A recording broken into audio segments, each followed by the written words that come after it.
रात के किस्से। नमस्कार दोस्तों, कैसे हैं आप लोग। आशा करता हूँ अच्छे होंगे। आ चुका हूँ मैं आपके लिए एक रूह कपा देने वाली कहानी लेकर। तो कानों में अपने हेडफोन्स डाल लीजिए और चलिए मेरे साथ डर के सफ़र पर। राजू मुंबई शहर में रहता था। वो एक बिजनेसमैन था। उसका प्रॉपर्टी डीलिंग का काम था। उसके घर में उसकी पत्नी विधि और एक 8 साल की बेटी निधि थी। आज राजू बहुत ही खुश था क्योंकि उसे एक बहुत ही सस्ती कीमत पर पास के ही इलाके में एक ज़मीन मिल गई थी। उस ज़मीन से राजू को करोड़ों का फ़ायदा होने वाला था। वो खुशी खुशी अपने घर पहुंचा। घर पहुंचकर उसने देखा कि उसकी पत्नी के साथ उसकी 22 वर्षीय साली नताशा भी खड़ी हुई थी। राजू ने मुस्कुराते हुए अपनी पत्नी की ओर देखकर कहा, आज मैंने एक ज़मीन खरीदी है और वो ज़मीन मुझे बहुत ही सस्ते दामों में मिल गई है। विधि कहती है, ये तो बहुत ही खुशी की बात है। राजू इस बात पर कहता है, उस ज़मीन पर घर भी बना है, तो हम लोग आज रात में ही वहाँ जाने के लिए निकल रहे हैं। मैंने महेश से बात कर ली है, वो कल अग्रवाल साहब को वहीं लेकर आएगा। अग्रवाल साहब उस ज़मीन पर बिल्डिंग बनाना चाहते हैं। विधि कहती है, वैसे ज़मीन तुमने किस जगह खरीदी है। राजू कहता है, कुला रोड के बगल में एक ज़मीन पड़ी है, वहीं। कुला रोड का नाम सुनते ही विधि और नताशा के चेहरे उतर गए। विधि कहती है, कुला रोड के आसपास तो अक्सर लोगों को गायब होने की खबरें आती रहती है। वो तो एक शमशान घाट है और वो शमशान घाट शापित है। राजू कहता है, तुम भी किन बातों में पड़ गई विधि। ऐसा कुछ नहीं होता। ऐसी बातें सिर्फ किस्से और कहानियों में अच्छी लगती है। तुम पैकिंग कर लो, नताशा भी हमारे साथ चलेगी। आज रात डिनर हम उसी घर में करेंगे। न चाहते हुए भी विधि ने पैकिंग की। 4 घंटे बाद राजू की फैमिली कुलरा रोड के पास बने हुए घर तक पहुंच गई। घर भी शमशान घाट की ज़मीन पर ही बना हुआ था। विधि ने देखा कि उस घर के चारों तरफ कोई भी घर नहीं बना था। वहाँ पर एक अजीब सी मनहूसियत सी छाई हुई थी। रात हो चुकी थी। राजू कहता है, तुम सब यहाँ बाहर ही खड़े रहोगे। विधि कहती है, राजू तुम्हें क्या हो गया है, तुम इस इलाके की मनहूसियत दिखाई नहीं देती। राजू कहता है, मनहूसियत कुछ नहीं होती। अब दरवाज़ा भी खोलो, मैं चाहता हूँ इस दरवाजे को तुम ही खोलो। विधि ने जैसे ही दरवाज़ा खोला तो सामने खड़े हुए व्यक्ति को देखकर उसके गले की चीख निकल गई। राजू, क्या हुआ। विधि, वो देखो घर के अंदर कोई खड़ा है। सामने खड़े हुए व्यक्ति को देखकर एक बार तो नताशा भी डर गई। उसने देखा एक दुबला पतला व्यक्ति जिसकी आंखें अंदर की ओर धसी हुई थी, वो खड़ा हुआ उन्हें घूरे जा रहा था। उसके शरीर को देखकर ऐसा लगता था जैसे कि मांस उसके शरीर में था ही नहीं। राजू कहता है, कौन हो तुम और इस घर के अंदर क्या कर रहे हो। उस व्यक्ति ने बहुत ही भारी आवाज़ में जवाब दिया, मेरा नाम बिरजू है साहब। मुझे बताया गया था कि आप लोग यहाँ पर आने वाले हैं, इसलिए साफ सफाई के लिए मैं यहाँ पर आया था। मुझे इस घर के पुराने मालिक ने भेजा है। राजू कहता है, अच्छा तुम्हें महेश ने भेजा है, ठीक है अब तुम जाओ। बिरजू कहता है, अगर आपको किसी भी चीज़ की ज़रूरत पड़े तो आप मुझे बुला लेना। राजू कहता है, हाँ हाँ ठीक है अब तुम जाओ। राजू के कहने पर बिरजू वहाँ से चुपचाप चला गया। नताशा, विधि और उसकी 8 साल की बेटी निधि बिरजू को देखकर बेहद ही डर गई। रात का खाना खाकर सब लोग सो गए, लेकिन विधि की आंखों से नींद कोसों दूर थी। वो जब से यहाँ पर आई थी उसे बड़ा अजीब सा महसूस हो रहा था। अचानक विधि को घुटन सी महसूस होने लगी और वो ठंडी हवा खाने के लिए कुछ देर के लिए बाहर की तरफ आई। मगर बाहर का मंजर देख उसके रोंगटे खड़े हो गए। उसने देखा 4 व्यक्ति जिनकी आंखें ही नहीं थी। उनके शरीर पर खाल की जगह जली हुई चमड़ी थी। विधि ने वहां से भागने की कोशिश की, मगर उसे ऐसा महसूस हुआ कि जैसे उसके पैरों को किसी ने जकड़ लिया हो। देखते ही देखते वो चारों लोग विधि के पास आकर खड़े हो गए और अजीब से अंदाज में हंसने लगे। विधि के शरीर में खून जम सा गया था। वो चीखना चाह रही थी, मगर चाहकर भी वो चीख नहीं पा रही थी। अचानक उसके कानों में उन चारों में से एक की आवाज टकराई, यहां से चली जाओ, ये शमशान घाट तुम्हारा नहीं है। अचानक विधि के कंधे पर किसी ने हाथ रखा और विधि के शरीर में अचानक जान आ गई। उसने फुर्ती से पीछे पलटकर देखा तो पीछे राजू खड़ा हुआ था। उसे गौरव से देख रहा था। राजू, क्या हुआ, तुम्हें मैं कब से आवाज़ लगा रहा हूँ लेकिन तुम मेरी बात का जवाब नहीं दे रही। निधि राजू को गले लगाकर बुरी तरह रोने लगी।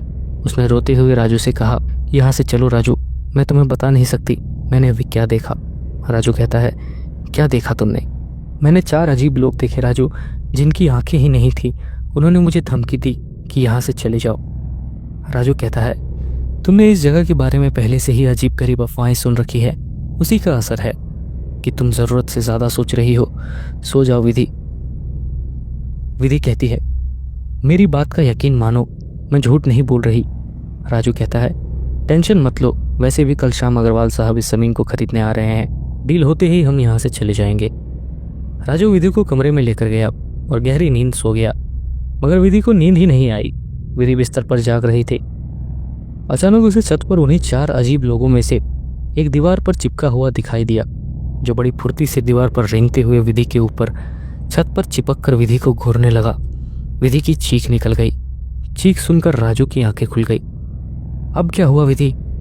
विधि कहती है, राजू वो देखो, वही अजीब आदमी। राजू कहता है, कहाँ है? कोई भी तो नहीं है। विधि ने देखा तो वहाँ वास्तव में कोई भी नहीं था। उसकी रात बड़ी ही मुश्किल से कटी। सुबह होते ही उसने सारी बात अपनी बहन नताशा को बताई। नताशा, कल रात मुझे भी इस जगह पर बहुत बुरे सपने आते रहे, आप जीजू को समझाती क्यों नहीं? विधि कहती है, तू अपने जीजू को अच्छी तरह से जानती है कि वो किसी की बात नहीं मानते, मुझे तो बहुत डर लग रहा है। नताशा, सिर्फ आज की ही बात है दीदी, जीजू बता रहे थे आज इस ज़मीन को खरीदने वाले कुछ लोग आएंगे, हम लोग आज रात को ही यहाँ से निकल जाएंगे। दोपहर के वक्त विधि किचन में खाना बना रही थी, मगर बनी हुई सब्जी कुकर में जैसी ही डाली, उसने देखा कि कुकर में एक कटा हुआ किसी इंसान का सिर रखा हुआ था, जो पूरा खून से लथपथ। वो कटा हुआ सर विधि को देखकर हंस रहा था। विधि बुरी तरह से चीखने लगी। चीख सुनते ही राजू दौड़ा दौड़ा आया। क्या हुआ विधि? राजू देखो, ये कुकर में किसी का कटा हुआ सर रखा पड़ा हुआ है, इसमें तो सब्जी है, सब्जी के अलावा कुछ भी नहीं। विधि ने जैसे ही देखा तो कुकर में कुछ भी नहीं था। मेरी बात का यकीन मानो राजू, मैंने अपनी आंखों से देखा है। राजू कहता है, विधि बस बहुत हो गया, अब तुम मुझे गुस्सा दिला रही हो। विधि कहती है, मैं झूठ नहीं बोल रही थी राजू। राजू, बस करो विधि, कुछ ही घंटों की बात है, 4-5 घंटों में अग्रवाल साहब यहाँ पहुँच जाएंगे, तब तक के लिए थोड़ी शांति बनाए रखो। इतना कहकर राजू गुस्से से पैर पटकता हुआ वहाँ से चला गया। डरी सहमी विधि वहाँ खड़ी रही। रात के 8 बज चुके थे। राजू उस अग्रवाल साहब के आने का इंतजार कर रहा था कि तभी एक कार आकर उसके दरवाजे पर रुकी और उसमें से एक व्यक्ति डरता हुआ निकलकर राजू की ओर आया। राजू उसे जानता था, वो महेश था। अंदर जाकर महेश सोफे पर बैठ गया। राजू ने देखा महेश बेहद डरा हुआ था। राजू कहता है, अग्रवाल साहब नहीं आए? महेश, दरअसल अग्रवाल साहब ने ये बिल्डिंग बनाने का इरादा कैंसिल कर दिया है। राजू, लेकिन ऐसा क्यों? कल ही तो मेरी उनसे बात हुई थी। महेश कहता है, राजू मैं अपनी इस ज़मीन को बेचना नहीं चाहता था और मैंने तुमसे इस ज़मीन को खरीदने के लिए मना किया था। मैंने बताया था तुम्हें यहाँ के बारे में तरह तरह की मशहूर अफवाहें फैली हुई हैं, लेकिन तुम नहीं माने। राजू, हाँ, क्योंकि मैं इस बकवास बातों को नहीं मानता। अगर अग्रवाल साहब ने मना कर दिया है तो मेरे पास बहुत से ऑप्शन है। अग्रवाल साहब नहीं तो कोई और बिल्डिंग बनाएगा। महेश कहता है, वैसे तुमने इतनी जल्दी इस मकान की साफ़ सफाई कैसे कर ली? मैंने जब ये मकान बनवाया था तो सिर्फ कुछ ही दिन रुका था, और क्योंकि मेरी पत्नी यहाँ हमेशा डरी डरी सी रहती थी। राजू, अरे तुमने तो अपना ही नौकर भेजा था ना, बिरजू, उसी ने साफ सफाई की है। राजू की बात सुनकर महेश का चेहरा डर से पीला पड़ गया और उसने हकलाते हुए कहा, राजू मैंने तो कोई नौकर नहीं भेजा राजू, इस मकान की चाबियाँ तो तुम्हारे पास ही थी। राजू, ये कैसी बातें कर रहे हो? मैंने खुद अपनी आंखों से तुम्हारे नौकर को देखा था, दुबला सा था, उसकी आंखें भी अंदर धसी हुई थी। राजू की बात सुनकर महेश उठकर खड़ा हो गया और वो तुरंत दरवाजे की ओर भागा। राजू ने गुस्से में महेश से कहा, मेरी बात का जवाब तो देते जाओ। अगर तुमने किसी को नहीं भेजा था तो मकान का दरवाज़ा पहले से कैसे खुला हुआ था? कौन था वो? राजू की बात सुनकर महेश के चलते हुए कदम अचानक रुक गया और उसने डरते हुए अंदाज में कहा, राजू की ओर देखकर, बिरजू हमारे घर का बहुत सालों पहले नौकर था। उसकी मौत यहीं पर अजीब परिस्थितियों से हुई थी और उसे इसी शमशान घाट में जला दिया गया था। हम उसी रात छोड़कर चले गए थे। अचानक राजू का चेहरा डर से पीला पड़ गया और उसने चिल्लाकर कहा, महेश, तुम्हारे सामने तो तुम्हारा नौकर ही खड़ा है। जैसे ही महेश ने सामने देखा तो उसके सामने बिरजू खड़ा हुआ उसे घूर रहा था। इस वक्त बिरजू का चेहरा जली हुई चमड़ी जैसा था। उसकी आंख अंदर की ओर धसी हुई थी, उसके हाथ कंकाल में बदल चुके थे। देखते ही देखते बिरजू ने महेश को पकड़ लिया और अपने दांत महेश के शरीर में गड़ा दिए। कुछ ही पलों में महेश मृत अवस्था में जमीन पर गिर गया। ये देख राजू की चीख निकल गई। चीख सुनकर उसकी पत्नी विधि, नताशा और उसकी बेटी निधि भी आ गई। सामने का नज़ारा देखकर उन सबके चेहरे खौफ से पीले पड़ गए। विधि ने चीखते हुए राजू से कहा, मैंने तुमसे कहा था ना राजू, अब देर मत करो, यहाँ से तुरंत निकलो, नहीं तो हम सब भी मारे जाएंगे। वो सब बाहर की ओर भागकर निकल ही रहे थे कि अचानक तेज हवाएं चलने लगी और राजू अपनी बेटी को गोद में उठाकर भागा, मगर सामने मुर्दों का पूरा झुंड खड़ा हुआ था जिनके शरीर पूरी तरह से जले हुए थे। देखते ही देखते मुर्दे राजू और उसकी बेटी निधि पर झपट पड़े। राजू और उसकी छोटी बेटी की चीख सन्नाटे को चीर गई।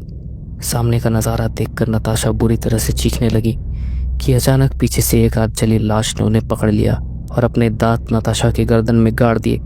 कुछ ही देर में नताशा लाश में तब्दील हो गई। ये देखकर विधि चीखते हुए भागने लगी। अचानक उसका शरीर किसी से टकराया।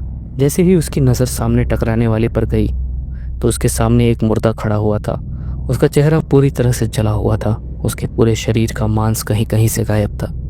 उसे देखकर विधि की आंखों के सामने अंधेरा छा गया। देखते ही देखते मुर्दों के झुंड ने विधि को घेर लिया और विधि की एक चीख के साथ शांत हो गई और सब तरफ सन्नाटा छा गया। दूसरे दिन पुलिस वालों को वहां से 5 लाशें मिली और न्यूज़ हेडलाइन में चल रहा था कि कुलरा रोड के पास शापित शमशान में फिर से 5 लोग मारे हुए पाए गए। आखिर इस रहस्य से पर्दा कब उठेगा?